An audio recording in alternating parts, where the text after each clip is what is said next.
तो last class में electron affinity का अच्छा खासा डिस्कशन हो रखा था, उसी डिस्कशन को आगे बढ़ाते हैं। इलेक्ट्रॉन एफिनिटी का डिस्कशन का ये बोला था किसी भी एटम में अगर इलेक्ट्रॉन ऐड करते हैं आइसोलेटेड गैसियस एटम में, तो इस प्रोसेस में, ये प्रोसेस एक्सोथर्मिक होता है या एंडोथर्मिक होता है बच्चे? Delta H of this reaction क्या होगा? Heat of the reaction. इसको क्या पढ़ते हैं? हीट या इंथैल्पी। क्या पढ़ते हैं? हीट और इंथैल्पी ऑफ रिएक्शन और प्रोसेस। क्या होगा लगता है? प्लस माइनस दोनों। ओके, देखिए थोड़ा पीछे का याद है या नहीं है? आइसोलेटेड गैसियस एटम से मोनोवैलेंट केटायन बनाएंगे तो what is this called?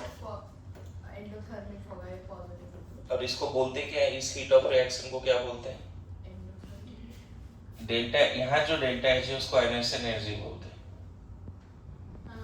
This delta H heat of the reaction, और यहाँ जो हीट ऑफ द रिएक्शन है इसको डेल एच ईजी बोलते हैं।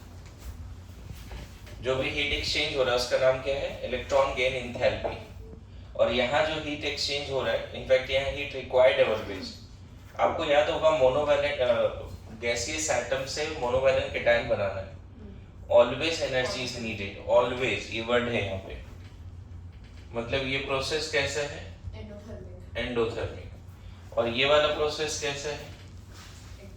एंडो और एक्सो। ध्यान में आ रहा है? तो ये डिसाइड हो पाएगा क्या? आयनेशन एनर्जी का क्वेश्चन हमने किया है, down the group ionisation energy घटता है, लॉन्ग द पीरियड बढ़ता है, उस पे क्वेश्चंस भी किए हैं। इसमें मुझे बताओ कि अगर मैं तुमसे क्वेश्चन पूछूं कि बेरिलियम से बेरिलियम माइनस बनेगा तो एंडोथर्मिक होगा या एक्सोथर्मिक होगा? लास्ट क्लास के हिसाब से बताया जा सकता है। बेरिलियम से बेरिलियम माइनस होगा तो ये प्रोसेस एंडोथर्मिक है या एक्सोथर्मिक है? ये बनाने में एनर्जी रिक्वायर्ड है या रिलीज्ड है? लास्ट क्लास पढ़ाया हुआ है, चलो दिमाग लगाओ जल्दी से।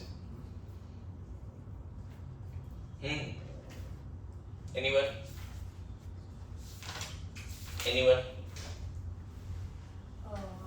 एनर्जी रिलीज होगी। एनर्जी रिक्वायर्ड होगी, वो स्टेबल से अनस्टेबल। क्या तरीका है तुम्हारा एनर्जी रिलीज और रिक्वायर्ड का? कुछ तो चल रहा होगा थॉट प्रोसेस। ना प्रोडक्ट ज्यादा ये है ना, प्रोडक्ट ज्यादा स्टेबल है तो एनर्जी एक्सोथर्मिक रिएक्शन होता है। अरे तो यहाँ प्रोडक्ट ज्यादा स्टेबल है। अनस्टेबल ये प्रोसेस सही तुमने बोला कि product is more stable, energy will be released. Reactant unstable है, प्रोडक्ट ज्यादा स्टेबल है तो एनर्जी रिलीज होगी। ये बात बिल्कुल सही है तुम्हारी, लेकिन ये कैसे डिसाइड हो गया कि बी माइनस ज्यादा स्टेबल है बी से? यही हाँ, रिक्वायर्ड कॉन्फ़िगरेशन के हिसाब से 1s2 2s2 है। कम से कम दो सेल तो पूरा भरा हुआ है, पहला 1s पे दूसरे ऊपर दूसरा। ये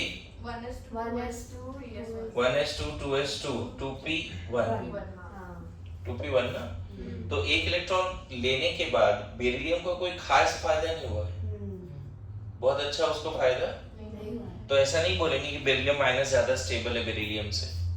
तो इस प्रोसेस में डेल एच ईजी क्या होगा? पॉजिटिव।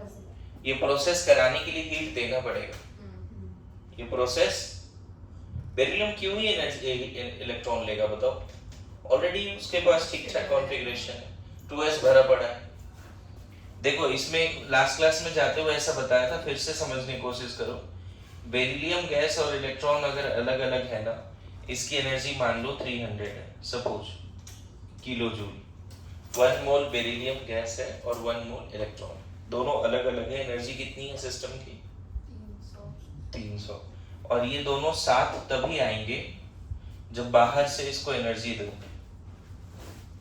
बाहर से हो सकता है 200 एनर्जी दे दिया ना तुमने, 200 किलो जूल दे दिया, तो अब Be माइनस बन जाएगा और इसकी खुद की हीट कंटेंट पता है कितनी हो जाएगी?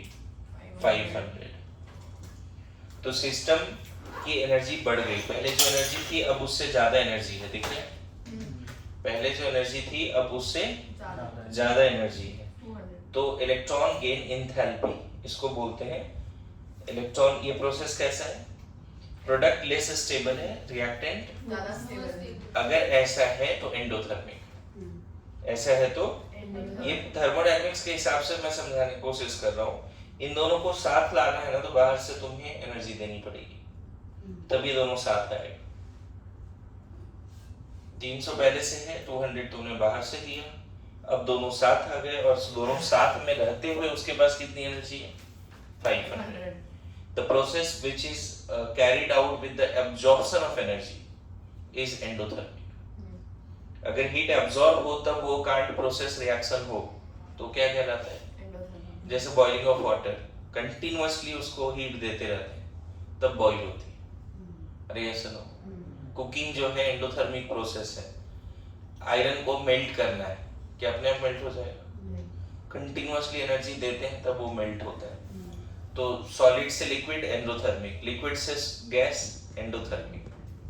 मेरे पास समझ उल्टा, अगर गैस से सॉलिड बना रहे एक्सोथर्मिक हो जाएगा। फॉरवर्ड में अगर एंडोथर्मिक है तो बैकवर्ड में एक्सोथर्मिक एंड वाइस वर्सा। ये थर्मोडायनामिक्स का रूल है, मैंने सब बताया हुआ है लास्ट लेक्चर में। तो लास्ट लेक्चर का रिवीजन करते हुए आगे बढ़ रहे हैं। ये लिखा हुआ है इसी में, देखो पहला क्वेश्चन तो ये पूछे, दूसरा क्वेश्चन का आंसर करो। पलक तुम ही आंसर करो इसका, बताओ ये प्रोसेस एंडोथर्मिक होगा एक्सोथर्मिक होगा? नाइट्रोजन गैस एक इलेक्ट्रॉन लेता है और N- बनाता है। तो जल्दी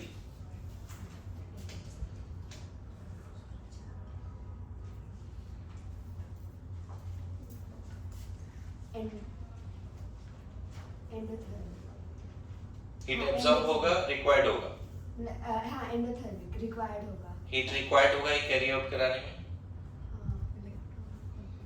हीट रिक्वायर्ड होगा ये कराने में? नहीं? हाँ, रिक्वायर्ड होगा। P3 to P4 जाएगा। हाँ, P3 to P4 ये तुम्हारा क्या है? 1:2 2:2 to P3। Already half filled है ना बच्चे? हाँ, तो क्या हाफ फिल्ड को हटाना चाहिए जल्दी? नहीं, नहीं ना। 1:2 2:2 2P4, इससे बहुत ज्यादा फायदा तो हुआ नहीं। यहाँ भी यही सिचुएशन होगा बच्चे, नाइट्रोजन और इलेक्ट्रॉन 300 के आसपास होगा। जस्ट एग्जांपल के लिए बाहर से 200 दोगे तब वो दोनों साथ रहेगा। आ रहा है समझ में?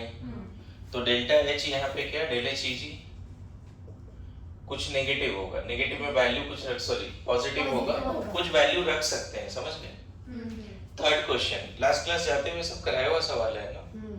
F gas plus 1 electron F minus. हाँ, इसका आंसर कौन बताएगा? हाँ बोलो। रिलीज होगा? होगा? क्या लग रहा है, रिलीज होगा? क्यों होगा रिलीज? बढ़िया। ये 1:2 2:2 2P5 है, ये 1:2 2:2 2P6 है। तो डेल Eg काफी ज्यादा नेगेटिव होना है। इसको अगर समझना चाहते हो बच्चे ऐसे समझ लो, फ्लोरीन और इलेक्ट्रॉन अगर अलग अलग है ना तो इसकी एनर्जी मान लो 700 है सपोज किलो जूल, और ये दोनों अपने आप एक दूसरे के पास आ जाने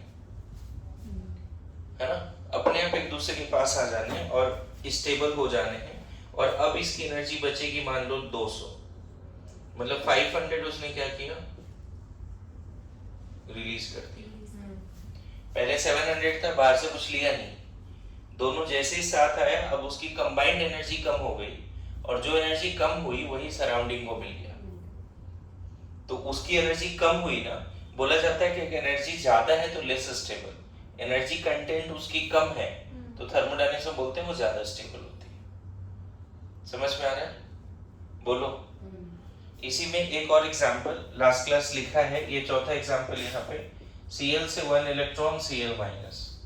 सोच के देखो फटाफट, तो 2-3 क्वेश्चन और पूछ लेता हूँ। Lithium plus 1 electron lithium minus है ना, oxygen plus 1 electron O minus. बताओ अब इन सब में डिसाइड करो। रिलीज होगी और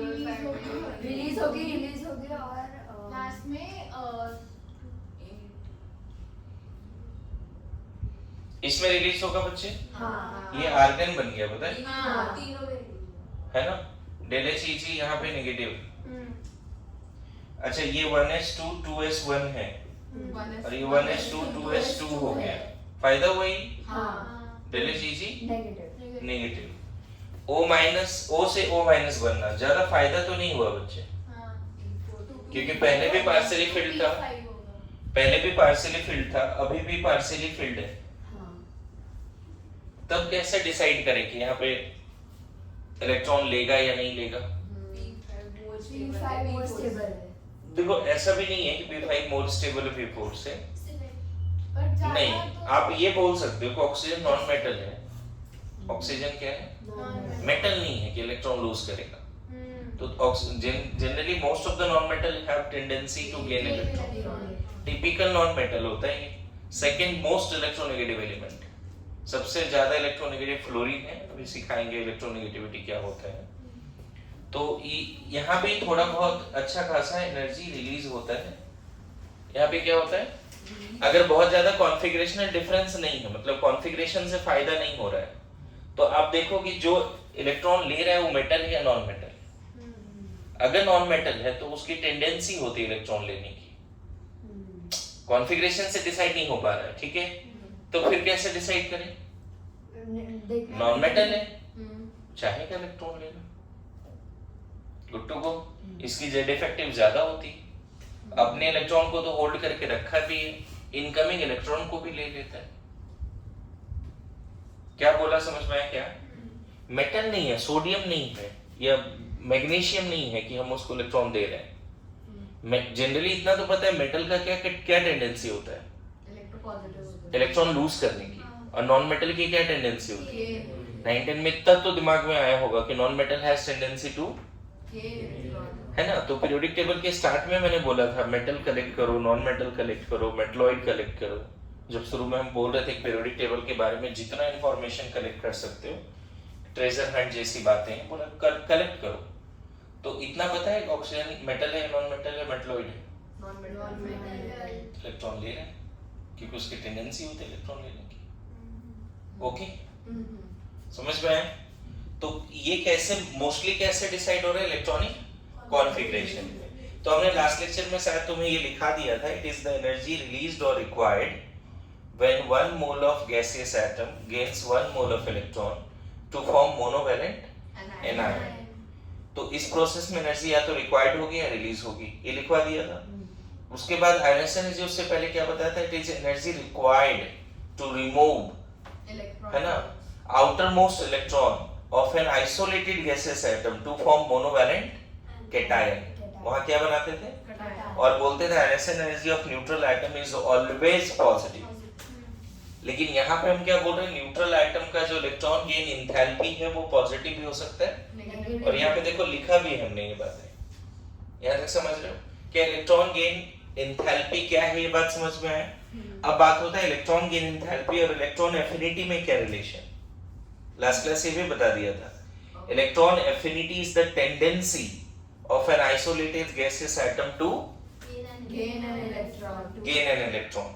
और मैंने ये बोल दिया था कि इलेक्ट्रॉन एफिनिटी जो है negative of del H E G होता है। हाँ। ये बात एकदम याद करके रखो, मोस्ट ऑफ द केसेस में इससे आंसर आता है ए से मान लो ए माइनस बना, ठीक है, और इसका डेल एच ईजी मान लो +100 है, और बी से बी माइनस बना और इसका डेल एच ईजी -300 है। तो इसकी इलेक्ट्रॉन एफिनिटी की वैल्यू कितनी हो जाएगी इसकी, नेगेटिव और इसकी पॉजिटिव 300। अब देखो इलेक्ट्रॉन एफिनिटी 300 है, more value of electron affinity means more tendency to gain electron. तो बताओ टेंडेंसी टू गेन इलेक्ट्रॉन इन दोनों में क्या हो जाएगा, क्वेश्चन की तरह ले लो, tendency to gain electron that is what, electron affinity. किसका ज्यादा है इन दोनों में, ए और बी में? बी का। और इलेक्ट्रॉन गेन कौन कर रहा है, ए या बी? दोनों, ए भी कर रहा है बी भी कर रहा है। तो इन ये डेटा के हिसाब से किसकी इलेक्ट्रॉन एफिनिटी ज्यादा है? So once you know the value of electron gain enthalpy, you have the value of electron affinity. Electron affinity is what? Negative of del H Eg। समझ में आ रहा है? यहाँ तक लिखवाया था? Electron affinity is the negative of तो जैसे ही तुमने इलेक्ट्रॉन गेन एंथैल्पी दिया हुआ है, इलेक्ट्रॉन एफिनिटी आ जाएगा। बोलो, more electron affinity means what? More tendency to gain electron. किसी एटम की इलेक्ट्रॉन एफिनिटी ज्यादा है तो वो एटम हाईली रिएक्टिव है, उसकी एनायन स्टेबल है। अगर यहाँ स्टेबिलिटी ऑफ एनायन की बात करते तब स्टेबिलिटी ऑफ एनायन तब क्या बोलते? देखो, जिसकी इलेक्ट्रॉन एफिनिटी ज्यादा है मतलब वो खुद हाईली रिएक्टिव है, वो मरा जा रहा है इलेक्ट्रॉन लेने के लिए, like that. More electron affinity means high tendency to gain electron. और जब वो इलेक्ट्रॉन गेन कर लिया तो जो बनाया उसकी स्टेबिलिटी क्या होगी? ज्यादा होगी ना। तो ये दोनों बातें याद रखना, जिसकी इलेक्ट्रॉन एफिनिटी ज्यादा है वो हाईली रिएक्टिव भी है। मोर टेंडेंसी टू गेन इलेक्ट्रॉन मतलब क्या? रिएक्टिव मींस क्या? रिएक्टिव। और भी बातें बोल सकते हो इसमें, ये सब लिखा हुआ है शायद सारा आइटम, राइट? नोट्स में लिखा हुआ है, फिर से लिखना चाहते हो? ठीक है, कोई नहीं। ये वाला पार्ट बताओ, रिएक्टिव या फिर इसी में बोल सकते हैं नॉन मेटालिक कैरेक्टर। नहीं समझे? टेंडेंसी टू गेन इलेक्ट्रॉन मतलब नॉन मेटालिक कैरेक्टर और हाईली रिएक्टिव आल्सो, जिसकी इलेक्ट्रॉन एफिनिटी ज्यादा है। ये वाला पार्ट तुम याद रखो बच्चे, ये वाला पार्ट है ना, ठीक है? ये पार्ट याद रखो। बाकी देखो, कुछ लिखना है तो लिखो, जल्दी से लग रहा है लिखने लायक है तो कॉपी में जो एक दो एक्स्ट्रा नहीं लिखा है लास्ट लेक्चर में उसको लिखिए। इसमें आप एक बार मॉड्यूल देखो, कुछ और पार्ट लिखा है इलेक्ट्रॉन एफिनिटी के लिए, देखो तो जल्दी।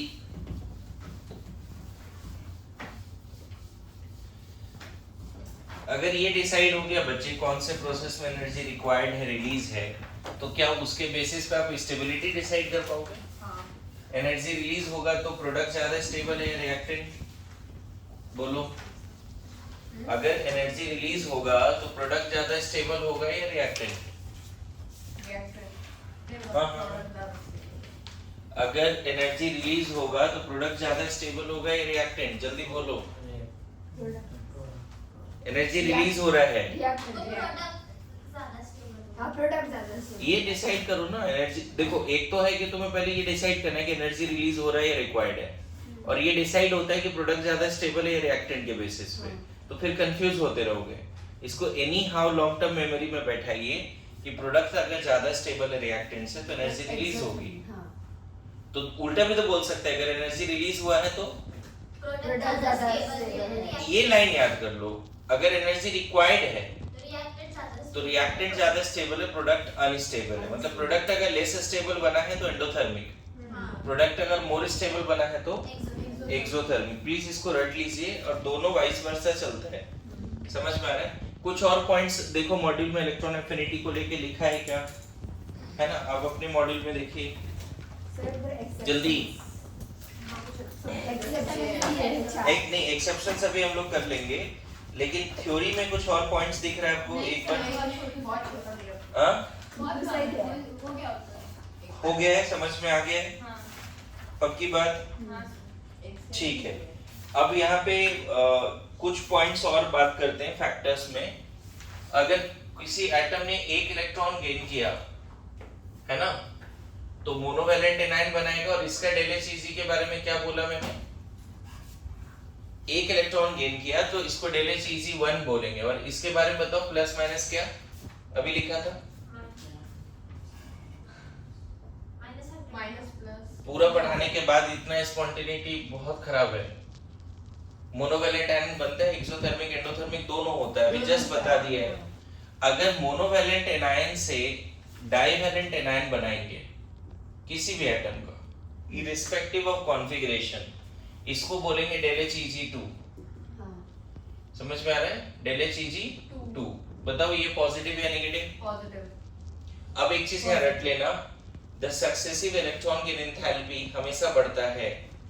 मतलब पहला तो प्लस माइनस कुछ भी हो सकता है, लेकिन सेकंड हमेशा पॉजिटिव होगा, irrespective of configuration of A- और A-2। मैं फिर बोल रहा हूँ, कॉन्फ़िगरेशन देखना भी नहीं है, यहाँ कॉन्फ़िगरेशन नहीं देखना। मोनोवैलेंट एनायन से डाइवैलेंट एनायन बनाना है, ऑलवेज एनर्जी इज रिक्वायर्ड। क्यों? क्योंकि इसके पास ऑलरेडी नेगेटिव है और इस एक्स्ट्रा इलेक्ट्रॉन को आने में रिपल्सन होगी। पता है जैसे मान लो अगर O माइनस है और एक इलेक्ट्रॉन लेके O-2 बनाता है, एग्जांपल देखना, इधर इधर फोकस, ये पता है 1s2 2s2 2p5 है और ये 1s2 2s2 2p6 है। पता है ये नियॉन बन चुका है। हाँ। अगर कॉन्फ़िगरेशन के बेसिस पे जाओगे तो बोलोगे ये ज्यादा स्टेबल है, कॉन्फ़िगरेशन के बेसिस पे जाओगे तो बोलोगे ये ज्यादा स्टेबल है। लेकिन मैं तुम्हें यहाँ पे बता दूं कि एक्सपेरिमेंट ये बोलता है कि डाइवैलेंट एनायन मोनोवैलेंट एनायन से बनाने में एनर्जी ऑलवेज रिक्वायर्ड। कॉन्फ़िगरेशन यहाँ देखना ही नहीं है, कॉन्फ़िगरेशन नहीं देखना है। पता है ये दोनों अलग अलग है तो इन दोनों में रिपल्सन है या नहीं है बताओ? O माइनस और एक एक्स्ट्रा इलेक्ट्रॉन में रिपल्सन है। इन दोनों का कंबाइंड एनर्जी मान लो 700 है, कंबाइंड एनर्जी दोनों साथ में तब आएगा, O-2 बना देगा। ये तब पॉसिबल है जब बाहर से ये लगभग 750 एनर्जी लेता है, इतना ज्यादा एनर्जी लेता है, मैं बता रहा हूं। मतलब मोनोवैलेंट एनायन से डाइवैलेंट एनायन बनाने में आपको कॉन्फ़िगरेशन देखने की जरूरत नहीं। पता है नियॉन बन गया, बट स्टिल इन दोनों में इतना ज्यादा रिपल्सन है, monovalent anion and incoming electron में इतना ज्यादा रिपल्सन है कि always energy is needed to form divalent anion from monovalent anion. Always, क्या? Always energy is needed to form divalent anion from monovalent anion.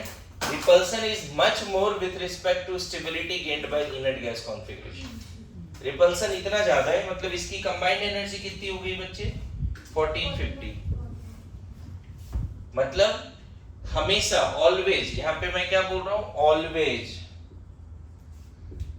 याद रहेगा। जिस तरह से मैंने क्या बोला था, ionisation energy of neutral atom is always positive. याद है? एक एटम से अगर केटायन बनाना है तो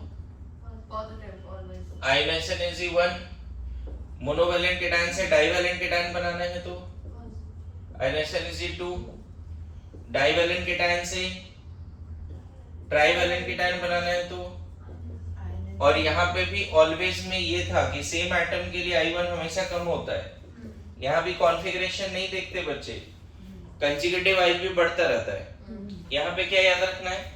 फर्स्ट इलेक्ट्रॉन गेन हुआ तो एनर्जी अब्सॉर्ब भी हो सकती है, रिलीज भी हो सकती है, लेकिन सेकंड इलेक्ट्रॉन गेन होगा तो always energy is required, always required, है ना। अच्छा, थर्ड वाला पार्ट हो गया, पहला, दूसरा, तीसरा इलेक्ट्रॉन गेन हुआ तो A-2 प्लस 1 इलेक्ट्रॉन A-3 क्या होगा?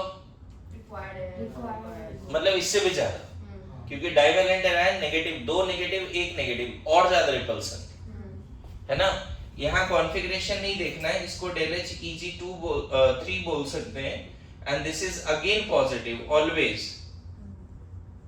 आ रहा है समझ में? बोलिए। जिस तरह से आपने गैसियस एटम के लिए केटायन बनाने में ये देखा था, उसी तरह से किसी एटम से मोनोवैलेंट एनायन बनाओगे तो एनर्जी क्या है? Required as well as release. लेकिन मोनोवैलेंट एनायन से डाइवैलेंट एनायन बनाओगे, ऑलवेज रिक्वायर्ड। डाइवैलेंट एनायन से ट्राइवैलेंट एनायन बनाओगे, ऑलवेज रिक्वायर्ड। मेरी बात आ रही समझ में? ये पॉइंट अच्छे से हाईलाइट करके लिखो, राइट नाउ, जल्दी, quick.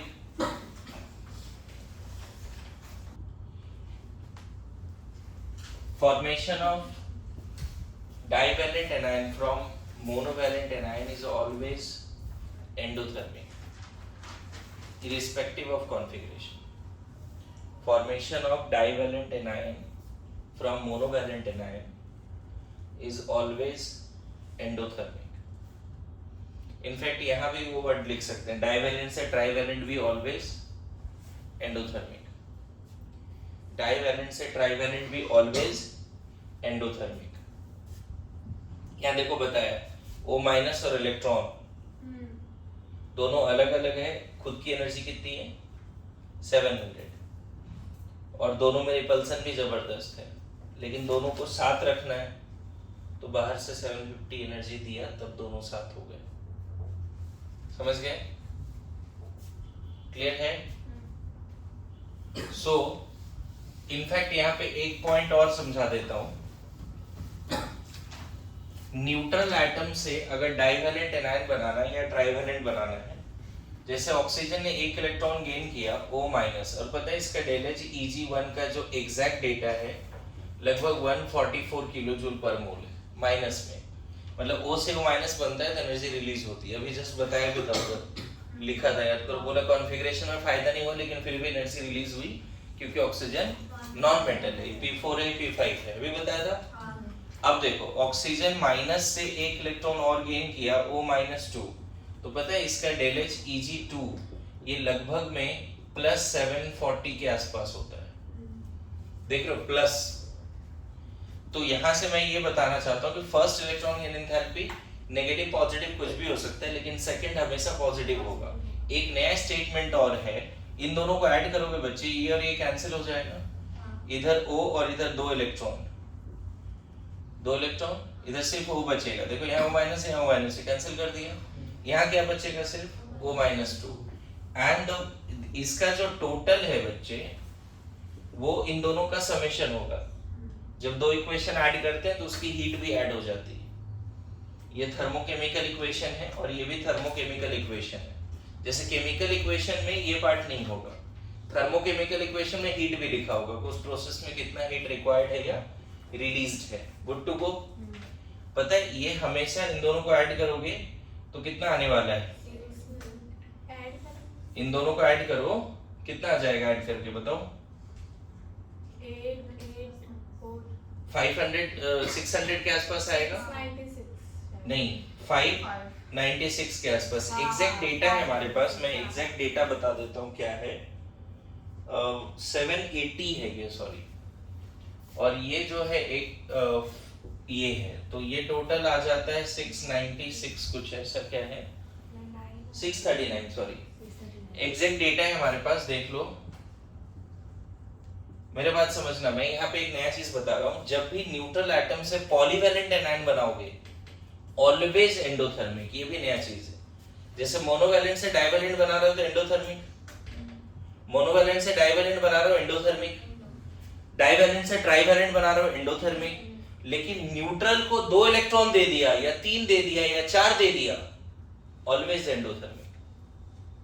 Formation of polyvalent anion is always endothermic. फिर से रिपीट कर रहा हूं, मोनोवैलेंट से डाइवैलेंट एंडोथर्मिक, डाइवैलेंट से ट्राइवैलेंट एंडोथर्मिक, न्यूट्रल से पॉलीवैलेंट -1 नहीं ला रहे, -2 -3 -4 ला रहे हैं। न्यूट्रल से -1 लाओगे तो एंडो एक्सो दोनों हो सकते हैं, लेकिन न्यूट्रल से -2 लाओगे एंडोथर्मिक ही होगा। मोनोवैलेंट से डाइवैलेंट एंडोथर्मिक, डाइवैलेंट से ट्राइवैलेंट ऑलवेज। मेरे बात समझ रहे हो? तो यहाँ पे एक इंपॉर्टेंट पॉइंट क्या लिख सकते हैं हम लोग, formation of polyvalent anion is always endothermic. लिख लो, formation of polyvalent anion is always endothermic. Formation of polyvalent anion is always endothermic. Formation of polyvalent anion is always endothermic. यहाँ पे देखो ऐसे लिख लो, A से A माइनस बना both, A minus से A माइनस 2 बना एंडोथर्मिक, A माइनस 2 से A माइनस 3 बना एंडोथर्मिक, A से A माइनस 2 बना एंडोथर्मिक, A से A माइनस 3 बना, चाहे -2 है -3 है -4 है, ये पार्ट याद रखोगे। ये क्या था, बोथ। बाकी सब क्या है, delta H greater than 0, product is less stable then reactant. और यहाँ पे गलती से कॉन्फ़िगरेशन के ट्रैक में मत आ जाना। मैं बोलता हूँ लोग आ जाते हैं कॉन्फ़िगरेशन के ट्रैक में, मैं यहाँ बोला कॉन्फ़िगरेशन देखना ही नहीं है। पता चला इस क्वेश्चन को कॉन्फ़िगरेशन से सॉल्व करते हैं, मोनोवैलेंट से एनायन वाला क्वेश्चन कैसे सॉल्व करते हैं, कॉन्फ़िगरेशन देख के। ये वाले में पता चला वो आदत रह गई और कॉन्फ़िगरेशन देख के चेक कर लो, फिर फैक्ट भूल गए, इसका मतलब है यहाँ कॉन्फ़िगरेशन देखो ना। अगर कॉन्फ़िगरेशन देखोगे तो यहाँ पे इतना एनर्जी रिक्वायर्ड नहीं होना चाहिए। क्यों? क्योंकि ये 1s2 2s2 एंड 2p5 है बच्चे, और ये 1s2 2s2 एंड 2p6 है, नियॉन बन चुका है। तो प्रोडक्ट तो हाईली स्टेबल है, एनर्जी रिलीज होनी चाहिए, लेकिन देखो कितना ज्यादा एनर्जी रिक्वायर्ड है ये बनाने में। तो कॉन्फ़िगरेशन के ट्रैप में आ गए तो आंसर गलत आएगा 100%। वंस न्यूट्रल से मोनोवैलेंट एनायन बनाना है तो कॉन्फ़िगरेशन के बेसिस पे आंसर करो, लेकिन ये सब आंसर रट लेना चलेगा। बोलो, लिख लिया सबने? नाम लिखो। Factors affecting electron affinity. अब लिखिए फैक्टर्स अफेक्टिंग इलेक्ट्रॉन एफिनिटी।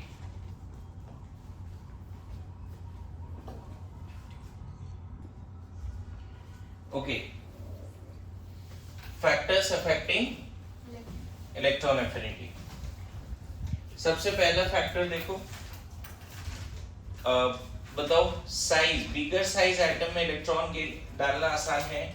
मान लो ये न्यूक्लियस और यहाँ तक फील्ड है, और ये न्यूक्लियस है और यहाँ तक फील्ड है। एक एक्स्ट्रा इलेक्ट्रॉन को यहाँ पे डालना आसान है, यहाँ डालना आसान है। देखो अपने पास इसके इलेक्ट्रॉन्स हैं, इनर इलेक्ट्रॉन होगा इसका, यहाँ पर भी अपने पास इसके इलेक्ट्रॉन्स होंगे। मान लो यहाँ पे अगर एक्स प्रोटॉन है तो एक्स इलेक्ट्रॉन भी, यहाँ पे एक वाई प्रोटॉन है तो वाई इलेक्ट्रॉन भी। होता क्या है, इनकमिंग इलेक्ट्रॉन और न्यूक्लियस के बीच में डिस्टेंस कम है। यहाँ इनकमिंग इलेक्ट्रॉन और न्यूक्लियस के बीच में डिस्टेंस ज्यादा है। मेरी बात समझ रहे हो? क्लियर है? तो हम बोल सकते हैं यहाँ पे, ऑल्दो इस पॉइंट का एक्सेप्शन भी बाद में सिखाऊंगा मैं, लेकिन it is easier to add electron in smaller size atom और बिगर साइज एटम। कहाँ अट्रैक्शन ज्यादा है? इनकमिंग इलेक्ट्रॉन स्मॉलर साइज में अट्रैक्शन ज्यादा है, यहाँ अट्रैक्शन कम है। यहाँ पे क्या बोलोगे? लेस अट्रैक्शन बोलो। उल्टा बोल दिया, यहाँ क्या बोलेंगे? More attraction. और यहाँ पे लेस अट्रैक्शन। यस और नो? समझ में आ रहा है? तो हम बोल सकते हैं कि electron affinity inversely proportional to size, बोल सकते हैं। ऐसा एटम जिसका साइज छोटा है उस एटम की इलेक्ट्रॉन गेन करने की टेंडेंसी ज्यादा होगी। इलेक्ट्रॉन एफिनिटी मतलब क्या? Tendency to gain electron. बताओ, पहला पॉइंट क्लियर है सबको? थोड़ा एक्सप्लेन करके लिखना। दूसरा पॉइंट बताओ, जेड इफेक्टिव अगर बढ़ गया तो इलेक्ट्रॉन एफिनिटी बढ़ेगा घटेगा? जेड इफेक्टिव बढ़ रहा है, न्यूक्लियर इफेक्टिव चार्ज बढ़ रहा है, तो एक्स्ट्रा इलेक्ट्रॉन अपना इलेक्ट्रॉन को तो स्ट्रांगली होल्ड किया ही है, इनकमिंग जो एक्स्ट्रा इलेक्ट्रॉन उसको भी अट्रैक्ट तो करेगा ही ना। जेड इफेक्टिव बढ़ रहा है तो इलेक्ट्रॉन एफिनिटी बढ़ेगा। थर्ड पॉइंट, शिल्डिंग बढ़ने से क्या होगा? कम होगा, तो इलेक्ट्रॉन एफिनिटी कम हो जाएगी। बढ़िया। अच्छा, उसके बाद फोर्थ पॉइंट बताओ। यहाँ तक समझ रहे हो सब लोग? ठीक है। फोर्थ पॉइंट में कौन पहले इलेक्ट्रॉन लेगा? ए या फिर ए प्लस या फिर A plus 2 A plus 3, electron कौन पहले लेगा? कौन पहले इलेक्ट्रॉन लेगा? न्यूट्रल एटम या cation? No doubt electron affinity सबसे ज्यादा ए प्लस 3 का होगा। Very good to go. Yes और नो? अच्छा, इसी में जो अभी सिखाया वही, ए पहले लेगा, ए माइनस लेगा, ए माइनस 2, ए माइनस 3। यहाँ पे ए पहले लेगा। मेरी बात समझ रहे हो? नेगेटिवली चार्ज एटम में इलेक्ट्रॉन ऐड करना बहुत डिफिकल्ट है। यस और नो? ये सब पॉइंट के हिसाब से रखना पड़ेगा। अच्छा, it is easier to add electron in half filled and fully filled configuration और डिफिकल्ट? तो ये पॉइंट भी लिखेंगे, है ना। इलेक्ट्रॉन एफिनिटी S2 और S1 में S1 का ज्यादा होगा, है ना। इलेक्ट्रॉन एफिनिटी P2 P3 में P2 का ज्यादा होगा। मेरी बात आ रही समझ में, है ना। इलेक्ट्रॉन एफिनिटी P5 और P6 में P5 का ज्यादा होगा। तो यहाँ पे जज्बात हम ये लिखने वाले हैं कि it is easier to add electron, है ना, when after adding electron we get half filled and fully filled configuration, या फिर before adding if it is half filled and fully filled it is difficult to add electron. Yes और no? Before addition of मतलब A से A minus बनाना है बच्चे, और electron add करने से पहले अगर ये हाफ फिल्ड फुली फिल्ड है तो प्रोडक्ट लेस स्टेबल होगा, रिएक्टेंट ज्यादा स्टेबल होगा। मेरी बात समझ रहे हो?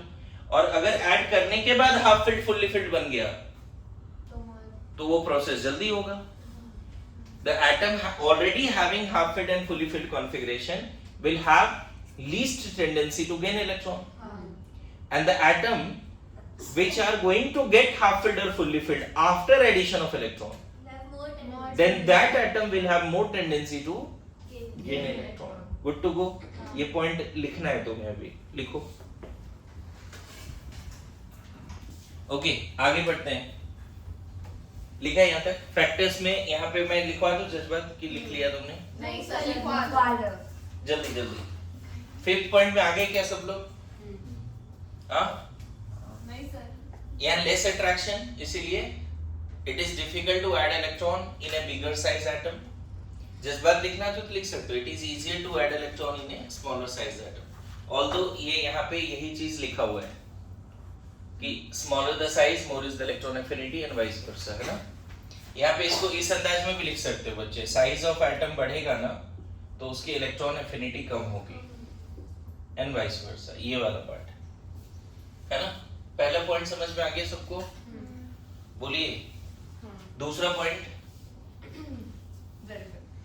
जेड इफेक्टिव बढ़ने से इलेक्ट्रॉन एफिनिटी बढ़ेगा, इसमें कोई ऐसा एक्सप्लेन करने वाला बात नहीं है। तीसरा पॉइंट बताओ। अगर रिपल्सन ज्यादा है तो बहुत डिफिकल्ट होगा ना इलेक्ट्रॉन ऐड करना। रिपल्सन ज्यादा है तो इलेक्ट्रॉन ऐड करना डिफिकल्ट होगा। और केटायंस में इलेक्ट्रॉन जल्दी ऐड हो जाएगा with respect to neutral atom, and it is very difficult to add electron in anion. Yes और नो? अच्छा, ये वाला पॉइंट में यहाँ पे लिख सकते हैं, if neutral atom is already half filled fully filled, है ना? If neutral atom is already half filled and fully filled, if neutral atom is already half filled and fully filled, if neutral atom is already half filled and fully filled, it is difficult to add electron in such atom. It is difficult to add electron in such atom.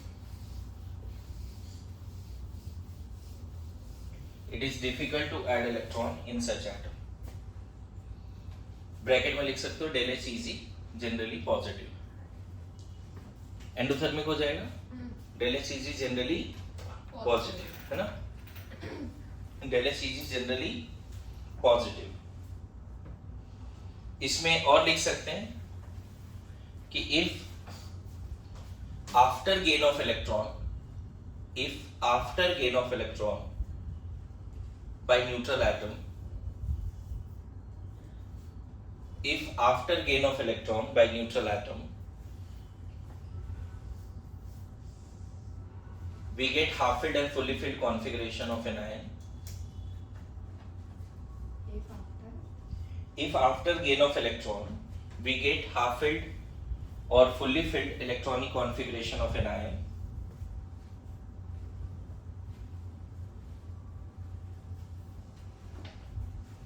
if after gain of electron we get half filled or fully filled configuration, electronic configuration of an ion, such process is highly feasible and exothermic. Such process is highly feasible and endothermic.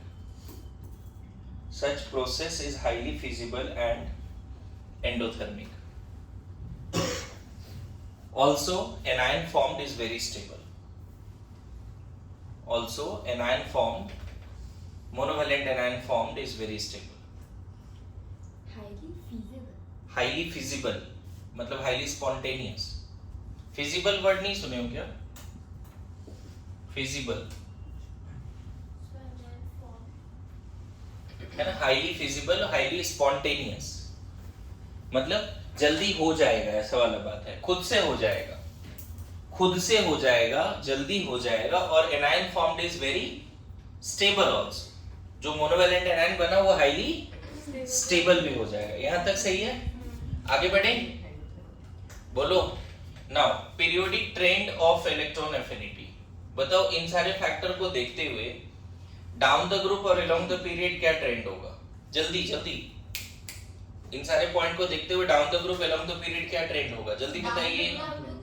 घटेगा decrease, क्योंकि size क्या हो रहा है बच्चे, size बढ़ रहा है, साइज बढ़ रहा है तो तो इलेक्ट्रॉन एफिनिटी कम होगा, और इधर साइज क्या हो रहा है, कम हो रहा है ना, तो इलेक्ट्रॉन एफिनिटी क्या होगा।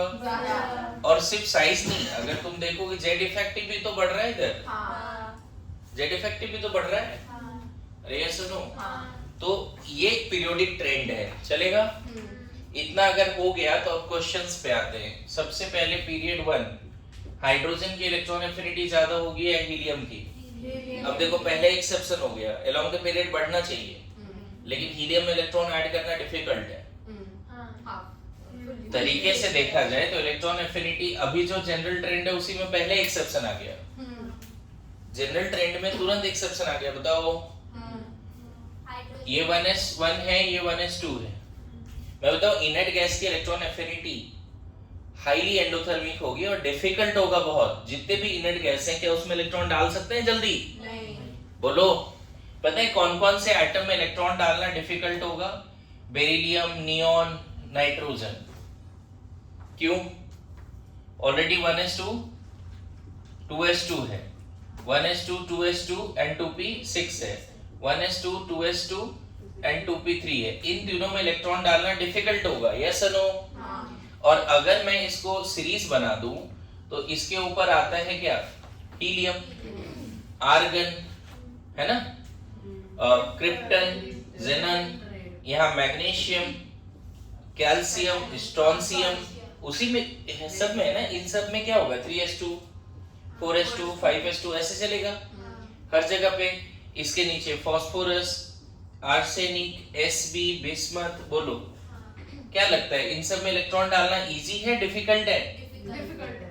तो अगर एक लिस्ट बन गया कि कौन कौन से एटम में इलेक्ट्रॉन डालना डिफिकल्ट है तो क्वेश्चन करना आसान हो जाएगा ना। ये सब इलेक्ट्रॉन लेने से पहले हाफ फिल्ड है या फुल्ली फिल्ड है, तो ये एक ऐसा लिस्ट बन गया। तो इस लिस्ट के बेसिस बताओ किसकी इलेक्ट्रॉन एफिनिटी ज्यादा होगी? हाइड्रोजन की। ये कुछ ऐसे एटम्स हैं जिसकी इलेक्ट्रॉन एफिनिटी काफी, मतलब हो सकता है पॉजिटिव हो जाए। मतलब इसको अगर एनायन बनाना है या तो बनेगा नहीं, और बनेगा तो large amount of energy is needed. अरे यस नो? मैग्नीशियम को एक इलेक्ट्रॉन देना है, Mg माइनस बनाना है, large amount of energy is needed, like that. Yes no? ये सब ऐसा है जो इलेक्ट्रॉन नहीं लेना चाहता जल्दी। बोलो। लेकिन अगर मैं बात करूं fluorine, chlorine, bromine, iodine, electron लेने से पहले ये सब क्या है? Np5 है, और इलेक्ट्रॉन ले लेने के बाद क्या है? देखो तो, बोलो। तो इलेक्ट्रॉन ले लेने के बाद ये क्या है? Np6। अच्छी बात है ना, ये सब तुरंत इलेक्ट्रॉन लेना चाहेगा। This atom will have high tendency to gain electron and this have very less और नो टेंडेंसी भी बोल सकते हैं। इनर्ट गैस क्यों इलेक्ट्रॉन लेना है? Inert gas configuration is most stable because of their most symmetricity and exchange energy. कभी बताया क्लास में? बोलो। तो ट्रेंड लिखो और क्वेश्चन करना शुरू करो जल्दी से। मैं देखो अभी ज्यादा टाइम नहीं दूंगा लिखने का, है ना? जल्दी जल्दी, क्विक क्विक क्विक।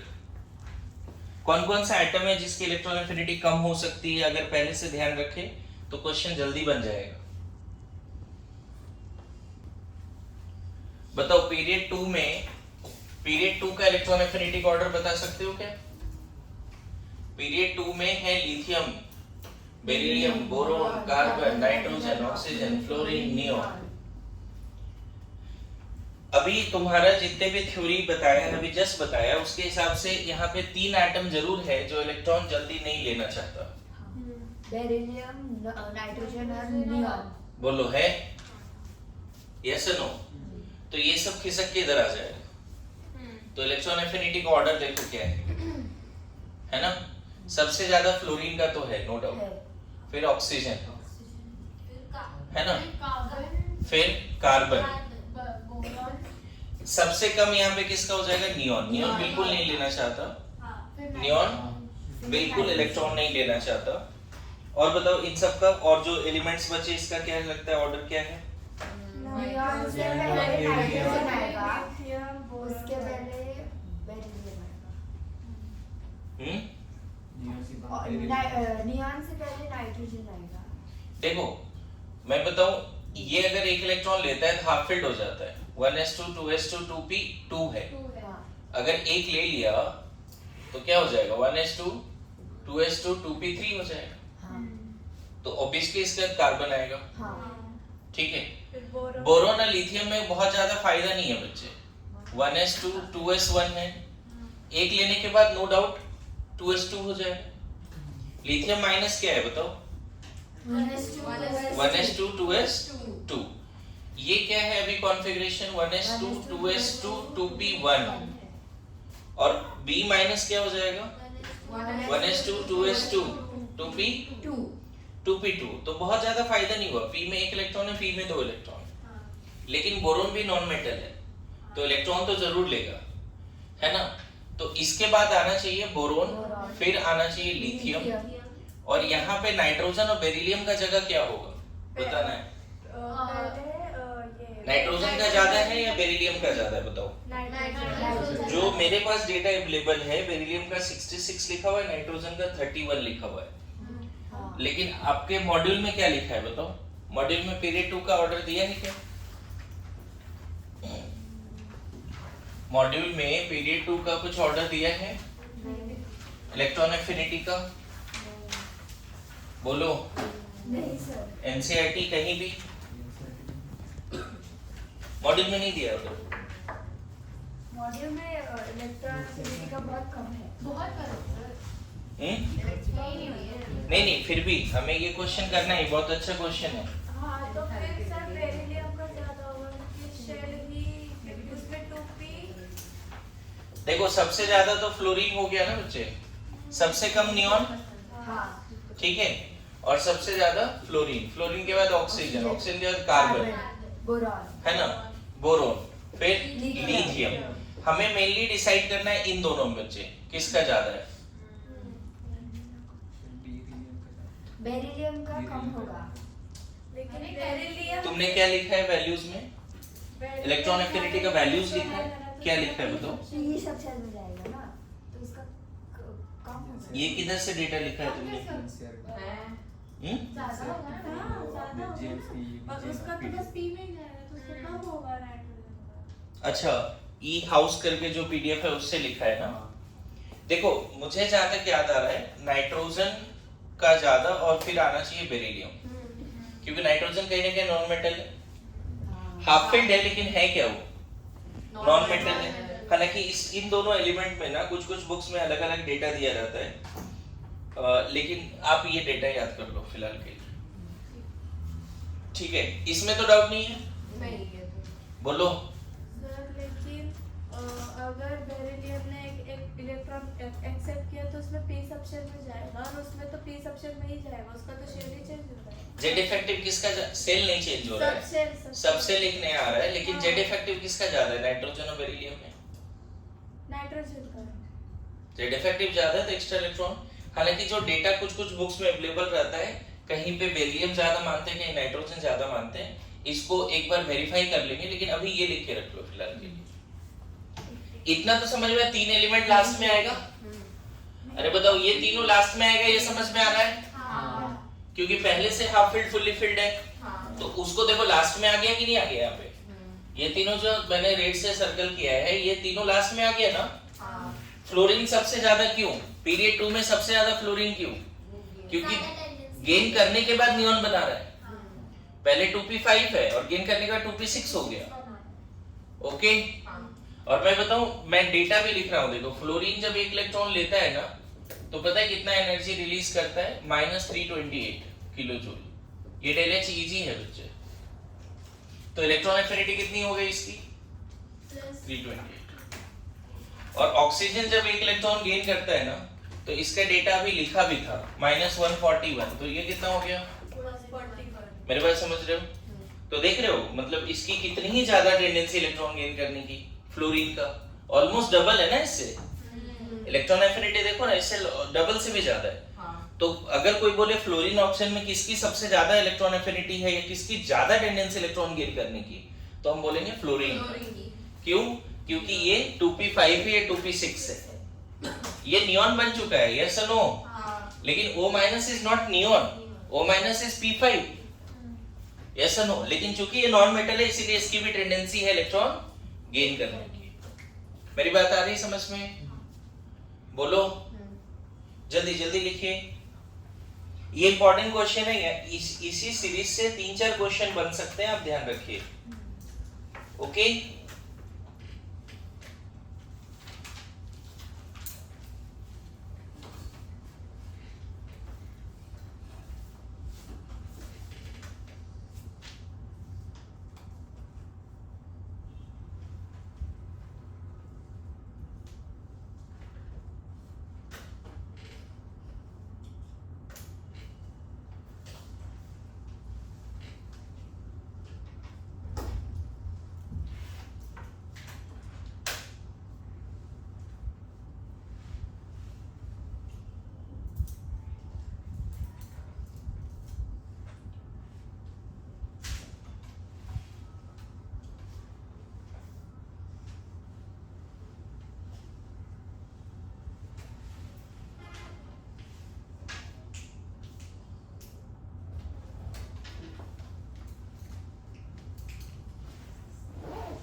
एनसीईआरटी में इलेक्ट्रॉन एफिनिटी का डेटा वगैरह नहीं दिया हुआ है ना?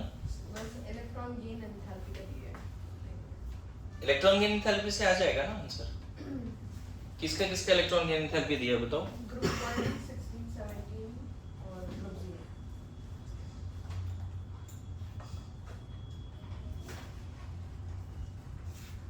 ओके, ये अलोंग द सीरीज इससे तो नहीं पता चलेगा, लेकिन ये डेटा काम का है, अभी बता देता हूँ इसमें कैसे क्वेश्चंस हैं।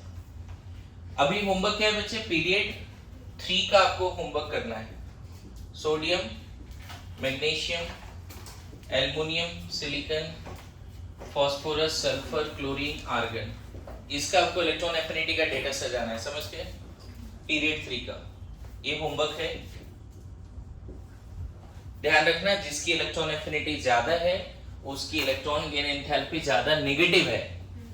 अरे ये पॉइंट पहले लिखा दिया ना, more is the electron affinity more negative will be electron gain enthalpy, क्योंकि उल्टा ऐसे बोला था, more negative is the electron gain enthalpy more positive electron affinity. देखो तो उल्टा भी बोल सकते हैं, जिसकी इलेक्ट्रॉन एफिनिटी ज्यादा है उसकी इलेक्ट्रॉन गेन एंथैल्पी ज्यादा नेगेटिव हो। बोलो यहां तक ओके? नाउ पीरियड 3 का आप जरूर करना, पीरियड 2 का एज इट इज होमवर्क कर लेना। अब मुझे ये बताओ, ग्रुप 1 में इलेक्ट्रॉन एफिनिटी क्या लगता है? Lithium, sodium, potassium, rubidium, caesium.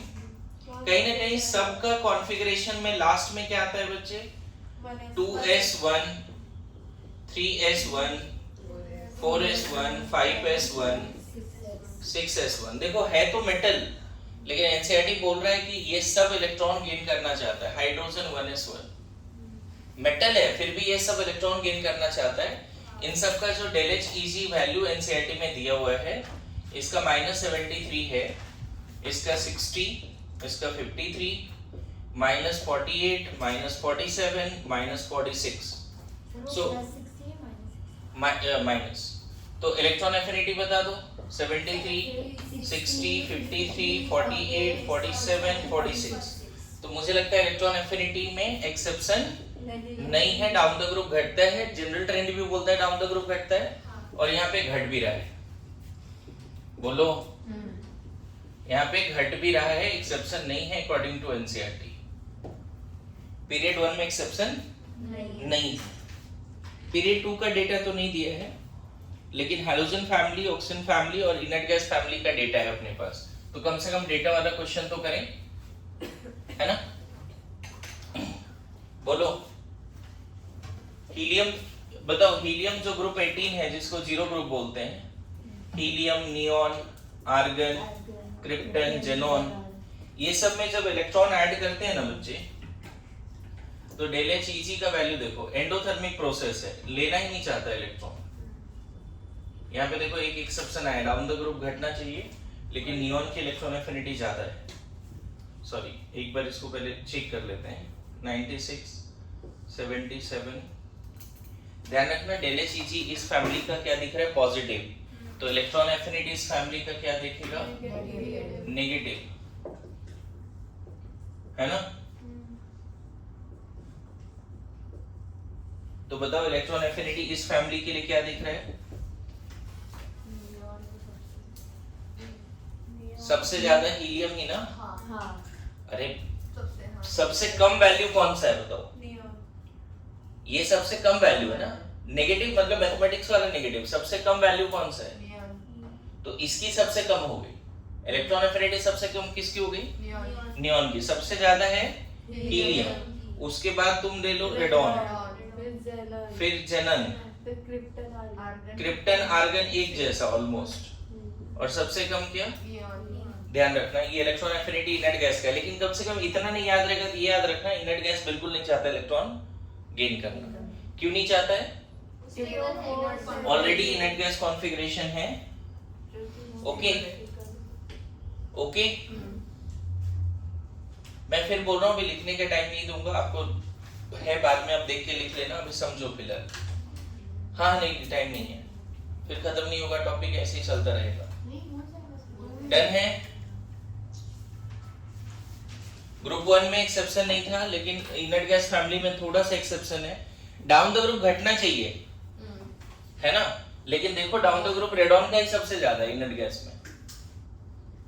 अरे जनरल ट्रेंड क्या बोल रहा है, डाउन द ग्रुप घटना चाहिए। देखो यहाँ घटा भी है, ग्रुप 1 में एक्सेप्शन नहीं है, सबसे कम सीजियम का है, तो इसी ट्रेंड को फॉलो करे तो सबसे कम किसका होना चाहिए, रेडॉन का, लेकिन ऐसा नहीं हो रहा है, थोड़ा ऑर्डर रिवर्स है इनर्ट गैस के लिए, तो ये ध्यान में रखना है। ठीक है, आप इसको देख के लिख लेना बच्चे, अभी टाइम नहीं है मेरे पास। एक इंपॉर्टेंट कंसेप्ट यहाँ पे और इंपॉर्टेंट क्वेश्चंस कराना है, आप अभी फोकस करो किस पे, अंडरस्टैंडिंग में। आप लिख सकते हो, कोई प्रॉब्लम नहीं है ना, अंडरस्टैंडिंग में फोकस करो, लिख लेना, जरूरत नहीं है पेन डाउन करो, एकदम लिखने की जरूरत नहीं है। इधर देखिए, ये इंपॉर्टेंट पॉइंट है, group 17, fluorine, chlorine, bromine, iodine, very important question है ना, वेरी वेरी इंपॉर्टेंट क्वेश्चन। पता है डेल एच ईजी का, पहले तो जनरल ट्रेंड बताओ, जनरल ट्रेंड के हिसाब से क्या होना चाहिए electron affinity, general trend, fluorine का सबसे ज्यादा। डाउन द ग्रुप घटता है, हाँ डाउन द ग्रुप, अरे डाउन द ग्रुप साइज बढ़ रहा है, तो it is easier to add electron in iodine और फ्लोरीन। बिगर साइज एटम में इलेक्ट्रॉन डालेंगे उतना अट्रैक्शन ही नहीं है, तो होना चाहिए क्या, फ्लोरीन, क्लोरीन, ब्रोमीन, आयोडीन, ये ट्रेंड होना चाहिए, राइट। अब देखो मैं डेटा लिख रहा हूँ, एनसीईआरटी का डेटा है, इसका -328 दिया हुआ है, इसका -349, इसका -295 और इसका दिया हुआ है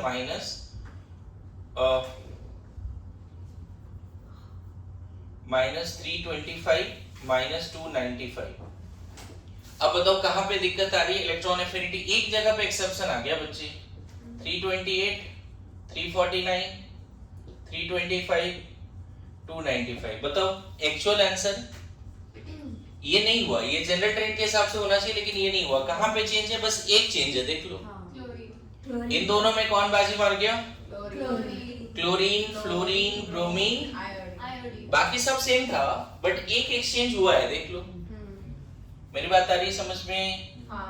ये बहुत इंपॉर्टेंट क्वेश्चन है, मैं बताऊं यहाँ पे और भी वेरी वेरी लगा देता हूँ, समझ गए? अब इसका एक्सप्लेनेशन तुम बाद में देख के लिख लेना समझ के, ये सारी चीजें नहीं, अभी इसको समझाने दो। देखो इसके एक्सप्लेनेशन पे ध्यान देना, क्या एक्सप्लेनेशन है इसका। होता क्या है, फ्लोरीन के पास क्या है पता है, 9 प्रोटॉन है और फर्स्ट ऑर्बिट में 2 इलेक्ट्रॉन है और सेकेंड ऑर्बिट में 5 इलेक्ट्रॉन है। ये बात याद आ रहा है, थोड़ा डायग्राम 1s2 2s2 2p5 है, ये फ्लोरीन है पक्का।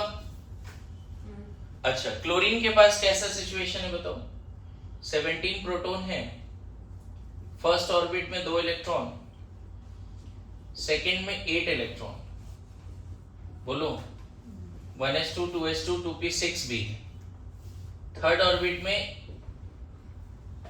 3s2 एंड 3p5, बोलो क्लोरीन का आता है कॉन्फ़िगरेशन लिखने?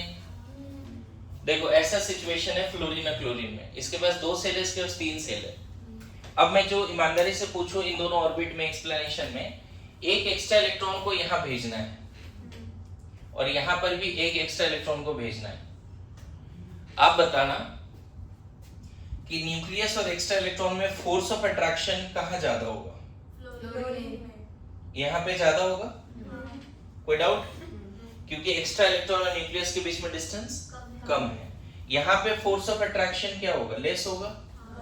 किसके बीच में बात कर रहा हूँ? न्यूक्लियस और एक्स्ट्रा इलेक्ट्रॉन, क्योंकि डिस्टेंस थोड़ा ज्यादा है। पक्का? अब मुझे बताओ रिपल्सिव फोर्स जो इलेक्ट्रॉन फील करेगा, इलेक्ट्रॉन जब 2p में जा रहा है और यहाँ इलेक्ट्रॉन 3p में जा रहा है, 2p का ऑर्बिटल थोड़ा छोटा साइज का होता है और 3p का ऑर्बिटल थोड़ा बड़ा साइज का होता है। होता क्या? Because of smaller size attraction ज्यादा है तो रिपल्सन भी ज्यादा है। मेरी बात समझे? Because of the smaller size of fluorine, no doubt incoming electron और न्यूक्लियस के बीच में अट्रैक्शन ज्यादा है तो रिपल्सन भी ज्यादा है।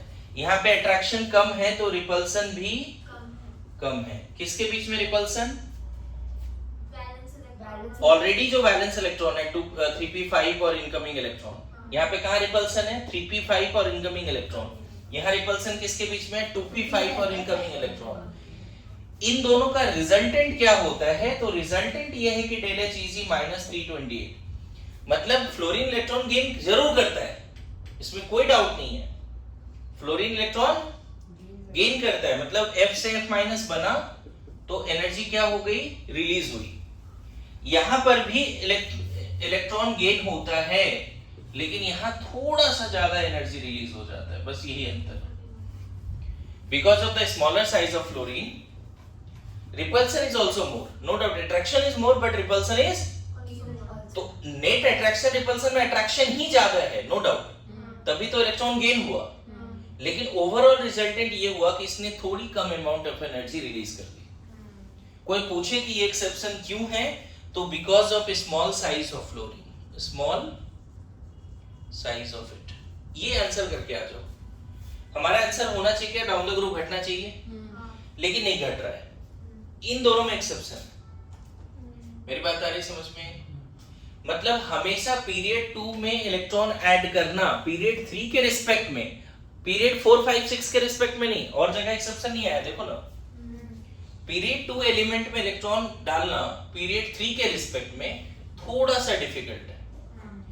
फिर से मैं बोल रहा हूं, पीरियड 2 भी मरा जा रहा है इलेक्ट्रॉन लेने के लिए, पीरियड 3 भी इलेक्ट्रॉन लेना चाहता है, ऐसा समझो। लेकिन दोनों में से अगर रिलेटिव टेंडेंसी का बात करें तो पीरियड 3 का ज्यादा है, क्योंकि उसकी साइज थोड़ी बड़ी है। देखो फिर कॉन्ट्राडिक्टरी हो गया, बोल रहा हूँ साइज बड़ा है तो कम है, कम टेंडेंसी होना चाहिए, और यहाँ एक्सप्लेनेशन में बोल रहा हूँ उसकी साइज बड़ा है इसीलिए ज्यादा टेंडेंसी। रीजन कि पीरियड 2 का साइज छोटा है तो टेंडेंसी ज्यादा इलेक्ट्रॉन गेन करने का, लेकिन वहां रिपल्सन भी। पीरियड 2 का साइज छोटा है तो टेंडेंसी ज्यादा इलेक्ट्रॉन गेन करने का, लेकिन वहां रिपल्सन भी ठीक ठाक। मेरी बात समझिए? ये एग्जैक्ट क्वेश्चन आता है बच्चे से, जैसे नाइट्रोजन ऑक्सीजन समझाया था ना आयनोस एनर्जी में, उसी तरह फ्लोरीन क्लोरीन एकदम रट्टा मारना है कि फ्लोरीन और क्लोरीन में किसकी ज्यादा टेंडेंसी होती है इलेक्ट्रॉन गेन करने की? क्लोरीन की। मेरी बात आ रही समझ में? ये पूरा पार्ट ना आप लिख लीजिएगा, मैं रिपीट कर दिया हूँ, है फॉर्म, समझ गए? चलेगा? क्योंकि मुझे ये टॉपिक कंप्लीट करना है तो थोड़ा सा मैं लिबर्टी ले रहा हूँ। आगे बढ़े? क्या बोला समझ में? अंडरस्टैंडिंग क्लियर हुई सबको? 10 मिनट जाएगा 2x स्पीड में, लिख लेना, कोई दिक्कत नहीं है, लेकिन इसको अभी समझ के जाओ अच्छे से। Good to go? बोलो। कोई अगर पूछ दे, एक बार फिर से मैं तुमसे जानना चाहता हूँ, कोई पूछ दे कि फ्लोरीन और क्लोरीन में किस में इलेक्ट्रॉन ऐड करना ज्यादा इजी है? क्लोरीन में। ठीक है, होना चाहिए फ्लोरीन में according to general trend, but exception आ गया। व्हाई? बोलते हैं ना कि फ्लोरीन का साइज छोटा है तो फ्लोरीन का साइज छोटा है तो इनकमिंग इलेक्ट्रॉन और जो पहले से इलेक्ट्रॉन है उसमें रिपल्सन भी ठीक ठाक है। Incoming electron and 3p electron में रिपल्सन भी भर भर के चलेगा। और ऐसा नहीं है, ये पॉइंट्स हो सकता है कि यहाँ पे कहीं ना कहीं एनसीईआरटी ने लिखा हो, क्योंकि ये क्वेश्चन पूछता है तो लिखते नहीं है ये क्वेश्चन, है ना। यहाँ पे क्वेश्चन भी है 4 एलिमेंट में कंपेयर करना है। यहाँ पे देखो लिखा है एनसीईआरटी ने कि electron gain enthalpy generally become more negative across a period as we move from left to right. Within a group electron gain enthalpy become less negative as we move down. देखो less negative होता जा रहा है, कम negative होना चाहिए ना, जैसे ये जितना है उससे कम होना चाहिए, इससे कम ये होना चाहिए, ऐसा लिखा है। लेकिन यहाँ पे however adding an electron to 2p orbital leads to greater repulsion than adding an electron to the larger 3p orbital। ये एनसीईआरटी का लाइन आंसर करके आ जाओ। कोई बोले फ्लोरीन क्लोरीन में क्लोरीन का क्यों ज्यादा है, तो एग्जैक्ट ये लाइन लिख दो कि adding an electron to 2p orbital है ना leads to greater repulsion, ठीक है, then the adding an electron to larger 3p orbital। यहाँ पे इलेक्ट्रॉन किस में जा रहा है 3p में, यहाँ किस में जा रहा है 2p। एनसीईआरटी का लाइन बता दिया, देख के लिख सकते हैं क्या, बोलो। और पता है ये जो अभी एक्सप्लेन किया, ये चीजें हर पीरियड 2 और 3 में लग जाता है। ये प्लीज देख के लिखिएगा अच्छे से ना। पीरियड 2 में कौन कौन से आते हैं बच्चे, उधर लास्ट वाला बताओ। इधर तो फ्लोरीन था, क्लोरीन था, oxygen, sulphur, nitrogen, phosphorus, carbon, silicon है।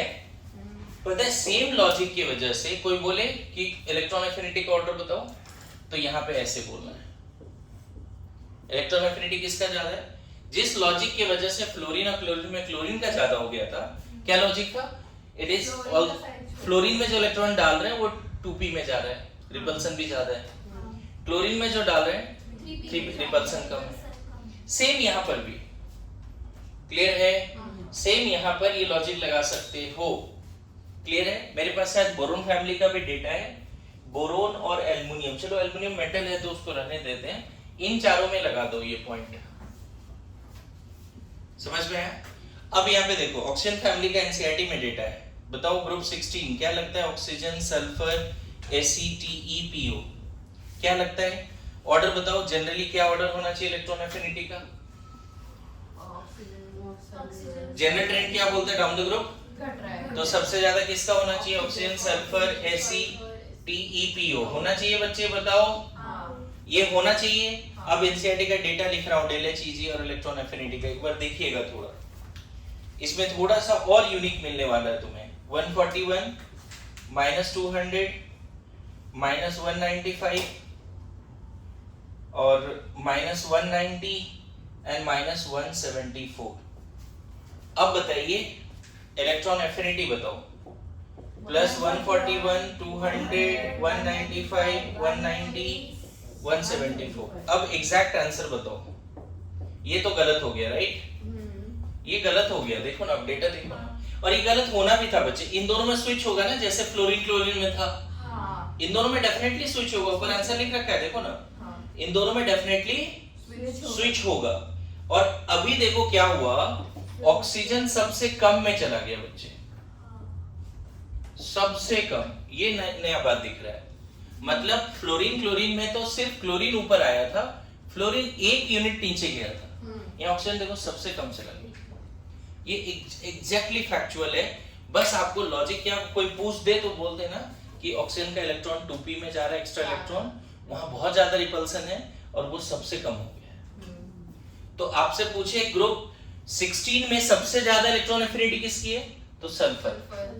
ग्रुप 17 में सबसे ज्यादा किसकी है, क्लोरीन। क्लोरीन का है, अभी देखो ना डेटा लिखा है ग्रुप 16 का, ग्रुप 16 का यहाँ पे डेटा जो लिखा है क्लोरीन का 350 के आसपास। मेरी बात समझ में आ रहा है? देखो तुम लोग को रियलाइज हो रहा होगा क्यों मैं मना कर रहा हूँ लिखने के लिए, तो बहुत कुछ एक्सप्लेन करने को, इसलिए मैं मना कर रहा हूँ, फिर हो नहीं पाएगा चीजें। गुड टू गो, बोलो। तो अभी अब होमवर्क में क्या दे रहा हूँ आपको, इलेक्ट्रॉन एफिनिटी ग्रुप 1 2 3 4 5 6, मतलब 3 से 12 नहीं, ग्रुप 1 2 13 14 16 17 18, जिसमें से मैं लिखा ही दिया 3 ग्रुप का, 18 दिखा दिया, 17 और मैं क्या लिखा दिया एनसीईआरटी में डेटा है, ग्रुप 1 का भी डेटा है, ग्रुप 2 का डेटा लिखना है। इन शॉर्ट एक ऐसा पीरियोडिक टेबल बनाओ जिसमें हर एलिमेंट का इलेक्ट्रॉन गेन एंथैल्पी हो और उसी का नेगेटिव पार्ट हो जाएगा इलेक्ट्रॉन एफिनिटी। मेरी बात समझ में आ रहा है? क्या करना है, एक ऐसा पीरियोडिक टेबल बनाना है जिसमें हर एलिमेंट का क्या हो जाए, क्या लिखा हो, इलेक्ट्रॉन गेन एंथैल्पी। इसमें ना अभी भी मुझे सेटिस्फेक्शन नहीं है, इलेक्ट्रॉन एफिनिटी का एक डीपीपी भेजूंगा, उसको क्वेश्चंस करने हैं। क्लियर है? ये लास्ट वाला पार्ट आप अच्छे से डिटेल में रोक के समझ के लिखो। ओके, बोलो यहां तक समझ में आ रहा है? यहाँ पे एकदम याद रखना, इसमें गड़बड़ नहीं करना। पीरियड 2 और 3 में किसकी ज्यादा इलेक्ट्रॉन एफिनिटी, पीरियड 3। क्यों? कि पीरियड 2 में जब इलेक्ट्रॉन जा रहा है तो 2p में जा रहा है, रिपल्सन भी ज्यादा है, और पीरियड 3 में जब इलेक्ट्रॉन जा रहा है 3p में जा रहा है, इलेक्ट्रॉन रिपल्सन कम है। ओवरऑल ऐसा इंपैक्ट हुआ कि इसकी ज्यादा इलेक्ट्रॉन एफिनिटी है। बोलो यहाँ तक समझ में आ गया? होमवर्क समझ में आ गया? डीपीपी आज या कल तक में आ जाएगा, आज ही आ जाएगा मोस्ट प्रोबेबली। आगे बढ़े, ठीक है। ऑक्सीजन फैमिली देखो सरप्राइज दे रहा है, जिसकी सबसे ज्यादा होनी चाहिए वो है ना। क्लोरीन फैमिली थोड़ा कम सरप्राइज दिया, फ्लोरीन की सबसे ज्यादा होनी चाहिए, वो बस 1 यूनिट नीचे गया। ऑक्सीजन फैमिली ज्यादा सरप्राइज दे रहा है, दिख रहा है। और एक चीज अगर ये रट्टा मार लिया तो काम हो जाएगा कि इन सब में कभी कभी क्या होगा, 4 एलिमेंट दे देगा, बोलेगा चारों को सजाओ। जैसे एनसीईआरटी ने क्वेश्चन दिया है, बोल रहा है इन सब को सजाइए, फास्फोरस, सल्फर, फ्लोरीन, क्लोरीन, बताओ इलेक्ट्रॉन एफिनिटी। ये एनसीईआरटी का सवाल है, इन चारों को सजाइए जल्दी से। सबसे ज्यादा क्लोरीन, सबसे ज्यादा क्लोरीन, वेरी गुड। हाँ। फिर फ्लोरीन, हाँ। फिर सल्फर, फास्फोरस, ये हाफ फिल्ड हो गया ना, तो लास्ट में जाएगा ना वो। ये एनसीईआरटी का सवाल है, एनसीईआरटी का एक्सरसाइज का भी सवाल आपको करना चाहिए। ओके, बोलो यहाँ तक समझ में आ रहा है? कुछ क्वेश्चन और मैं होगा तो नेक्स्ट क्लास में करा देता हूँ।